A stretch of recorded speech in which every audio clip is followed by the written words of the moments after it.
Hello guys, welcome to my YouTube channel. My name is Harjeet Kaur. हम कर रहे हैं क्लास 6 की ज्योग्राफी की एनसीईआरटी और जिसमें आज हम करेंगे चैप्टर 8 जिसका नाम है India climate vegetation and wild life. ये 6th क्लास की एनसीईआरटी का लास्ट चैप्टर है। इसके बाद हमारी 6th क्लास की एनसीईआरटी ख़त्म हो जाएगी। तो इसमें सबसे पहले बात करते हैं क्लाइमेट से पहले वेदर के बारे में। वेदर क्या होता है? वेदर होता है day to day changes in the atmosphere, जो डेली चेंजेस आती है, जैसे कि टेम्परेचर में चेंज आता है, रेनफॉल में चेंज आता है, सनशाइन, ह्यूमिडिटी, इन सब चीज़ों में जो चेंजेस आता है इसको बोलते हैं वेदर कंडीशंस। जो डेली बेसिस पे जो हमारी वेदर की कंडीशंस चेंजेस होती है उसको बोलते हैं वेदर। क्लाइमेट होता है लॉन्ग पीरियड में जो वेदर कंडीशंस रही है, लाइक 30 ईयर्स, 20 ईयर्स, 40 ईयर्स, तो वो होता है क्लाइमेट। वेदर होता है शॉर्ट टाइम कंडीशंस जो होती है। क्लाइमेट में लॉन्ग टर्म वेदर कंडीशंस आ जाती है। तो इसमें वेदर में क्या आती है? वेदर में शॉर्ट टर्म आती है, जैसे कि हम बोलते हैं आज हॉट है या कोल्ड डे है या गर्मी होगी या सर्दी है या फिर सनी डे है या क्लाउडी डे है या विंडी है या काम है। तो ऐसे हम डेली बेसिस पे जो भी हम वेदर कंडीशंस बताते हैं वो होता है वेदर। तो वेदर की अगर हम बात करें तो कभी कभार क्या होता है, कभी कभार बहुत दिनों तक गर्मी पड़ती रहती है, ठीक है। तो जब बहुत दिनों तक हॉट वेदर रहता है तो उस टाइम पे हम क्या करते हैं, उस टाइम पे हम मोस्टली कॉटन के कपड़े पहनते हैं, ज्यादा गर्म कपड़े नहीं पहनते, ठंडी चीजें खाते हैं, ठंडी चीजें पीते हैं। और कई बार क्या होता है, कई बार बहुत दिनों तक ठंड पड़ती रहती है, ठंडा ही होता रहता है, ठंडा ही होता रहता है। तो जब ठंड का अब बहुत दिनों तक ठंड पड़ेगी तो उस टाइम पे हम वूलन क्लॉथ्स निकाल लेते हैं, फिर सर्दियों वाले कपड़े पहनते हैं, गर्म चीजें खानी शुरू कर देते हैं। तो इसको बोलते हैं विंडी और चिल्ली कंडीशंस। तो इसके अकॉर्डिंग जो वेदर कंडीशंस है, इसके अकॉर्डिंग हमने बना लिए सीजन्स। तो इंडिया की अगर हम बात करें तो इंडिया में टोटल 4 सीजन्स है।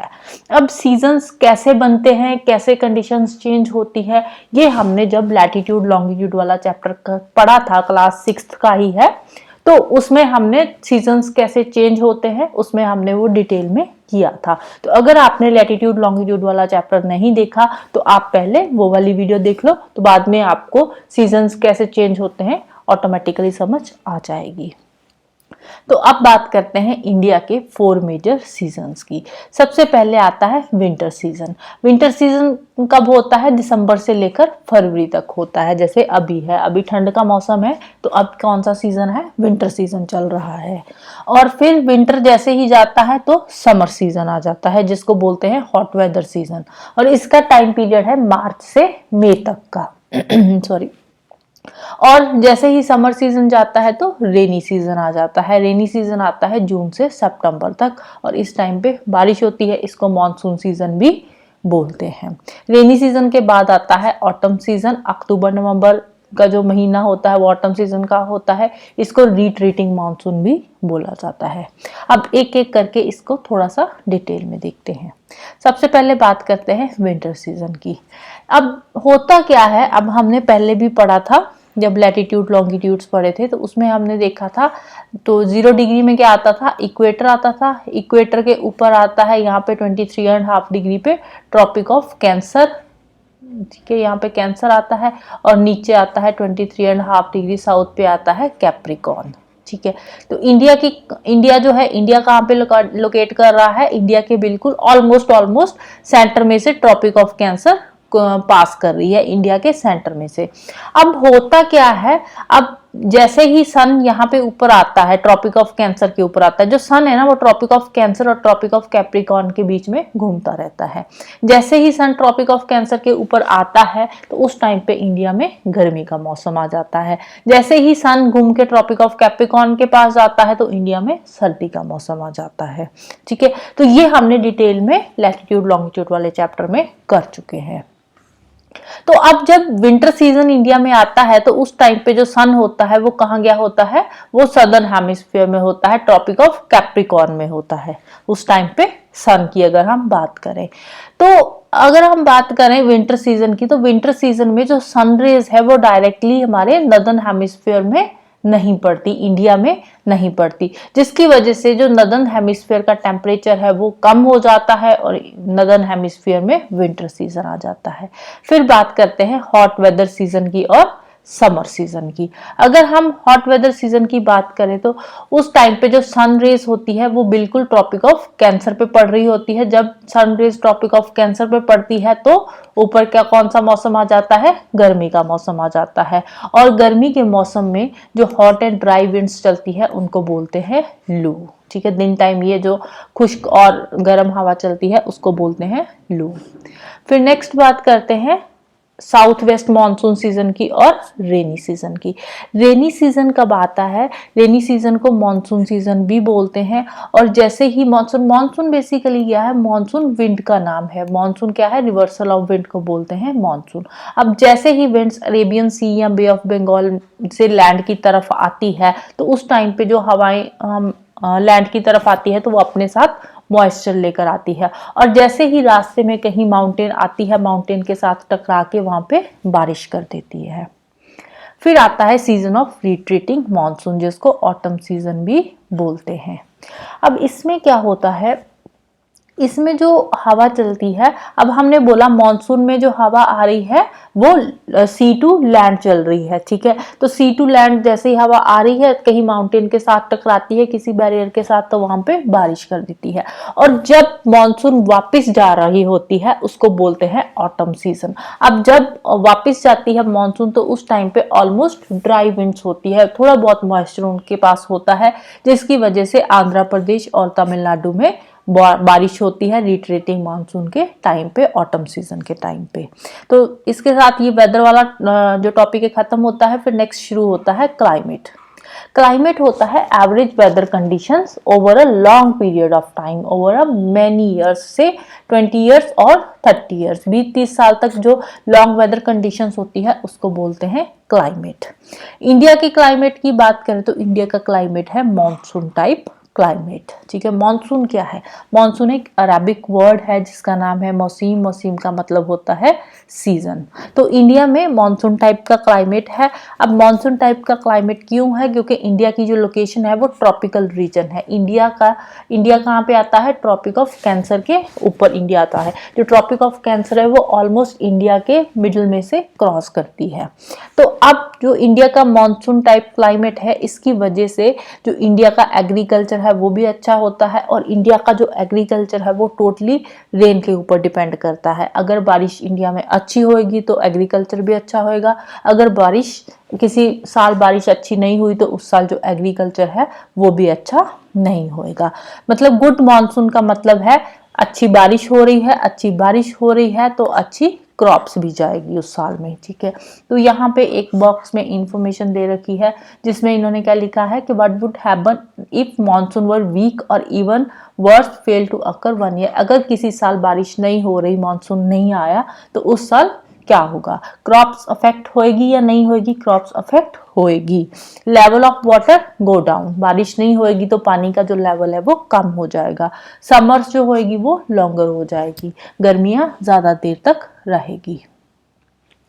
फिर क्लाइमेट जो है, किसी भी जगह का जो क्लाइमेट है उसको 4 फैक्टर्स अफेक्ट करते हैं। कौन कौन सा? सबसे पहले आती है उस जगह की लोकेशन, फिर आता है ऑल्टीट्यूड, सी लेवल से कितनी हाइट पे है वो जगह, थर्ड आता है distance from the sea, and fourth आते हैं वहां के रिलीफ फीचर्स।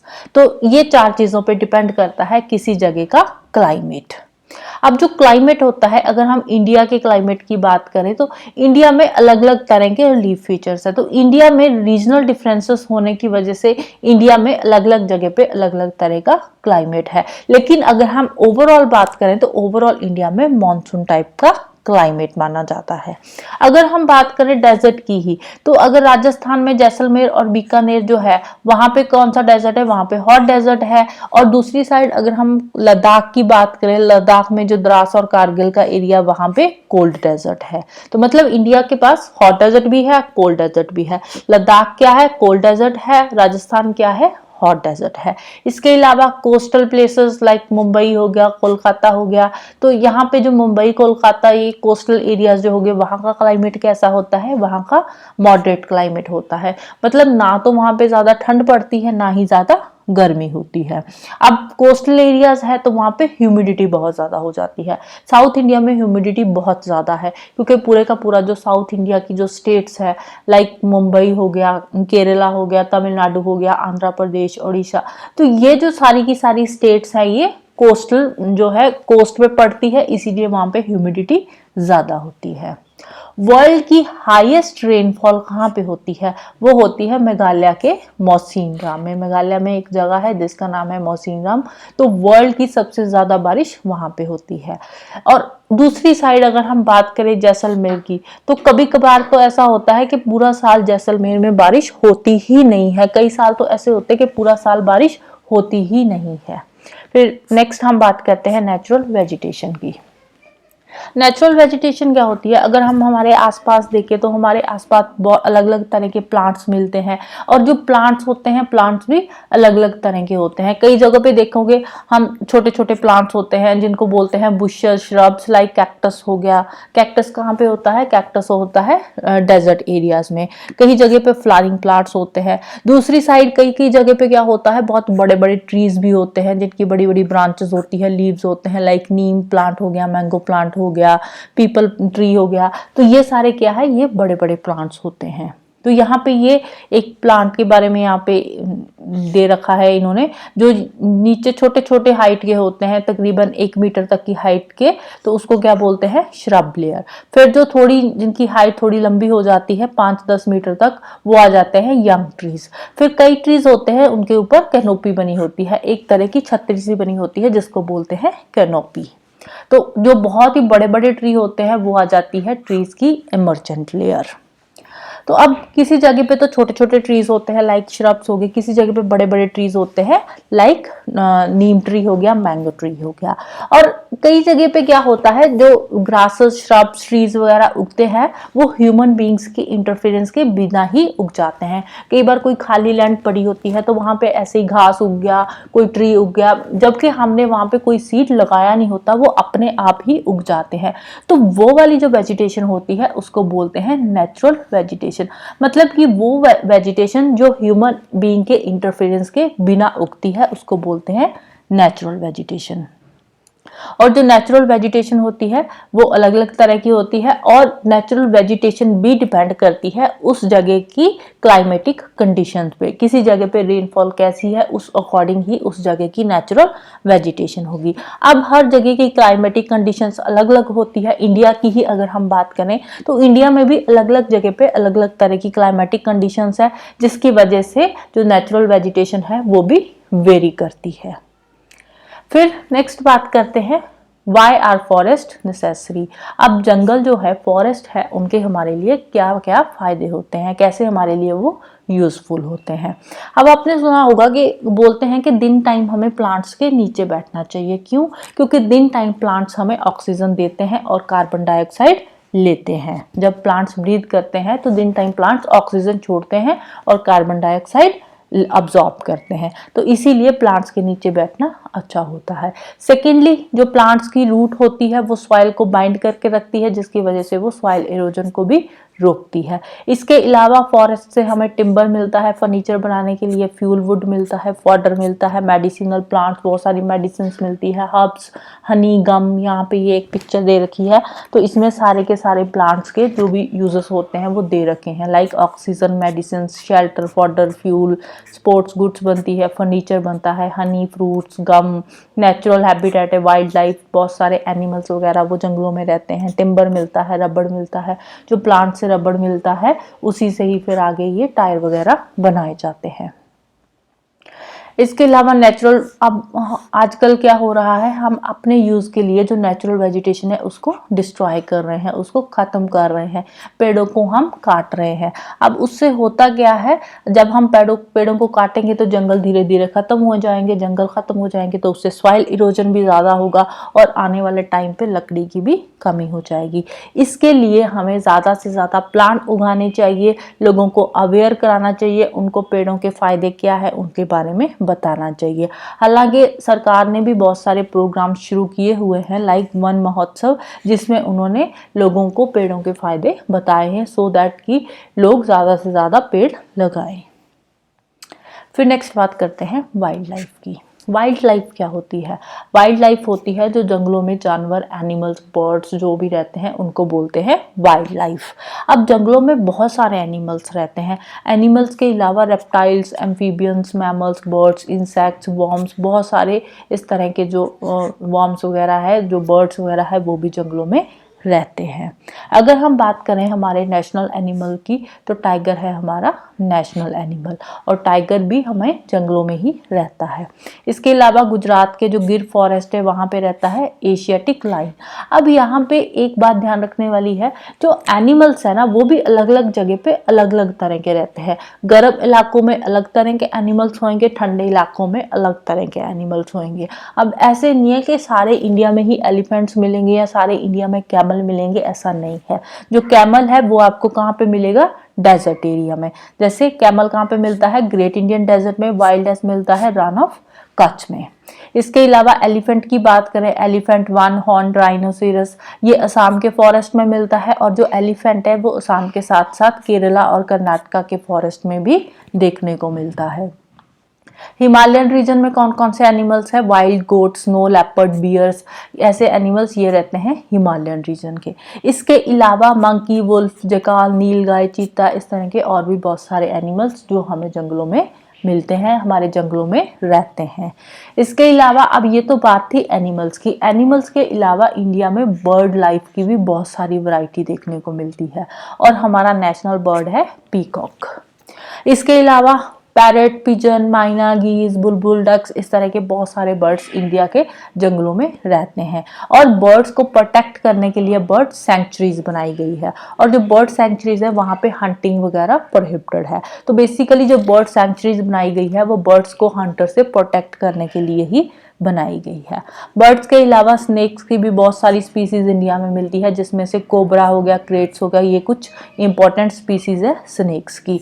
अब हो क्या रहा है, अब हम जंगलों को काट रहे हैं, हंटिंग कर रहे हैं, जिसकी वजह से हमारे इंडिया की जो वाइल्ड लाइफ है वो धीरे धीरे डिक्लाइन कर रही है, कम होती जा रही है। और बहुत सारी ऐसी स्पीसीज है जो कि एक्सटिंक्ट ही हो चुकी है, खत्म हो चुकी है, अब हमें जंगलों में देखने को भी नहीं मिलती है। अब देखो, अगर कोई स्पीसीज एक्सटिंक्ट हो जाएगी तो उसका इफेक्ट क्या पड़ेगा? उसका इफेक्ट फूड चेन पे पड़ेगा। फूड चेन पूरी की पूरी डिस्टर्ब हो जाएगी। तो national park, sanctuaries, biosphere reserves, ये सारे किस लिए बनाए गए हैं? ये बनाए गए हैं वाइल्ड लाइफ को प्रोटेक्ट करने के लिए। इसके अलावा गवर्नमेंट ने टाइगर और एलिफेंट को प्रोटेक्ट करने के लिए प्रोजेक्ट टाइगर शुरू किया है, प्रोजेक्ट एलिफेंट भी शुरू किया है, बेसिकली टाइगर और एलिफेंट की पॉपुलेशन को प्रोटेक्ट करने के लिए, सो दैट कि इनकी पॉपुलेशन को हम थोड़ा सा बढ़ा सके, क्योंकि एलिफेंट और टाइगर की पॉपुलेशन हमारे बहुत कम होती जा रही थी।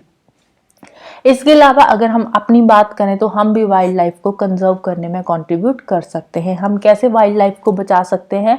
जो एनिमल से जो चीज़ें बनती है एनिमल की बॉडी से, लाइक एनिमल की बोन से, हॉर्न से, फर से, स्किन से, फेदर से जो चीज़ें बनती हैं, हम वो चीज़ें खरीदने से मना कर देंगे। अगर चीज़ों की डिमांड ही नहीं होगी तो लोग अपने आप हंटिंग भी बंद कर देंगे। तो हर साल जो अक्टूबर का फर्स्ट वीक होता है उसको वाइल्ड लाइफ वीक की तरह उसको मनाया जाता है, और इसी के दौरान लोगों को अवेयर किया जाता है एनिमल किंगडम के बारे में, कि एनिमल किंगडम हमारे लिए कितना ज़्यादा इम्पोर्टेंट है। फिर लास्ट में बात आती है माइग्रेटरी बर्ड्स की। माइग्रेटरी बर्ड्स में बहुत सारे बर्ड्स हैं जो इंडिया में आते हैं। माइग्रेशन का मतलब क्या होता है? माइग्रेशन का मतलब होता है कि सीजनली जो बर्ड्स हैं वो अपनी जगह चेंज कर लेते हैं। इसमें से कुछ बड़े बड़े बर्ड्स भी है, कुछ छोटे बर्ड्स भी है। बड़े बर्ड्स में अगर हम बात करें तो पिनटेल डक हो गया, curlews, flamingo, osprey, little sting, ये जो बर्ड्स है ये क्या विंटर सीजन में इंडिया में आ जाते हैं। हर साल विंटर सीजन में ये इंडिया में माइग्रेट होकर आ जाते हैं। इसके अलावा कुछ स्मॉलेस्ट माइग्रेटरी बर्ड्स है लाइक लिटिल स्टिंट, जिसका वेट जो है 15 ग्राम है, बहुत ही कम वेट है, और ये आर्कटिक रीजन से इंडिया में आता है 8000 किलोमीटर ट्रैवल करने के बाद। छोटा सा बर्ड है और ये 8000 किलोमीटर ट्रैवल करके इंडिया में पहुंचता है। ये है कुछ migratory birds, right. So this is the end of this chapter. तो इसके बाद अब हम कुछ इसके क्वेश्चंस कर लेते हैं, जिसमें फर्स्ट क्वेश्चन आता है, वर्ल्ड्स हाईएस्ट रेनफॉल कहाँ पे होती है? मौसिनराम में। Wild goats and snow leopards ये कहाँ पे होते हैं, हिमालयन रीजन में। During the south west monsoon period the moisture ladder winds blow from, अब विंड्स मॉइस्चर लेकर आ रही है तो ऑब्वियसली वो सी से लैंड की तरफ ही आएगी। अब लैंड से सी की तरफ होएगी तो ड्राई विंड्स होएगी, उनमें मॉइस्चर नहीं होगा। अब सी से लैंड की तरफ आएगी तो वो मॉइस्चर लेडन विंड्स ही होएगी। फिर आते हैं फिल इन द ब्लैंक्स, जिसमें फर्स्ट आता है hot and dry winds known as loo, ठीक है, जो कि गर्मियों में चलती है, उसको बोलते हैं लू। States of Andhra and Tamil Nadu receives a great amount of rainfall during the season of autumn season, जिसको retreating monsoon भी बोला जाता है। थर्ड आता है डैश फॉरेस्ट इन गुजरात। गुजरात में कौन सा फॉरेस्ट है, गिर फॉरेस्ट है। गुजरात का जो गिर फॉरेस्ट है वहां पे कौन सा एनिमल मिलता है, Asiatic lion, right. So this is the end of chapter class 6 geography NCERT. तो नेक्स्ट हम शुरू करेंगे क्लास 7 की एनसीईआरटी, राइट। तो जाने से पहले वीडियो को लाइक कर देना, शेयर कर देना और चैनल को सब्सक्राइब कर लेना। Thank you, bye bye and have a nice day.